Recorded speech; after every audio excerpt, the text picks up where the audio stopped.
এখানে আমি ম্যাজিস্ট্রেট আছি, আমাদের র্যাবের প্রতিনিধি রয়েছেন, পাসপোর্ট অফিসের ঊর্ধ্বতন কর্মকর্তা রয়েছেন। আসলে সবাই মিলেই কাজ করছে একটা সমন্বিত একটা টিম ওয়ার্কের মাধ্যমে।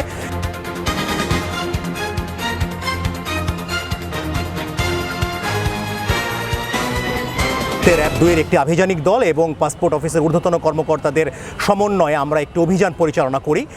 সেই অভিযানে আসলে আমাদের দালালদের দৌরাত্ম্য প্রতিরোধে মূলত অভিযানটি পরিচালিত হয়। এই অভিযানে আমাদের যে মূল এজেন্ডাটা ছিল সেটা হচ্ছে যে আমাদের যে দালালরা মানুষদেরকে বিভিন্ন ধরনের হয়রানিমূলক কর্মকাণ্ড করে থাকেন বলে আমাদের কাছে অভিযোগ রয়েছে। সেই অভিযোগের প্রেক্ষিতে আমরা আজকে অভিযান পরিচালনা করি।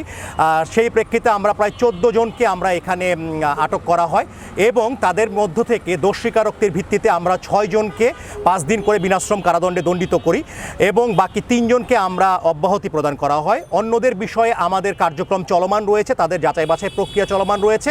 এর পরবর্তীতে তাদের যদি শাস্তির আওতায় আনা হয় আপনাদেরকে বিস্তারিত জানানো হবে।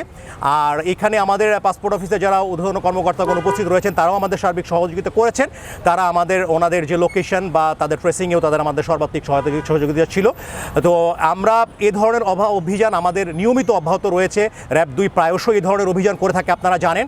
তো এই ধরনের অভিযান আমাদের চলমান থাকবে এবং আমরা আশা করি যে আমরা যে দালালদের যে দৌরাত্ম্য সেটা প্রতিরোধে সক্ষম হব। আপনাদেরকে আসলে এটা তো একটা সমন্বিত কর্মযোগ্য আমরা সবাই মিলে কাজ করছি। এখানে আমি ম্যাজিস্ট্রেট আছি, আমাদের র্যাবের প্রতিনিধি রয়েছেন, পাসপোর্ট অফিসের ঊর্ধ্বতন কর্মকর্তা রয়েছেন। আসলে সবাই মিলেই কাজ করছে একটা সমন্বিত একটা টিম ওয়ার্কের মাধ্যমে। এই বিষয়ে আরও বিস্তারিত আপনাদের হয়তো বা ওনারাও কিছু বলবেন।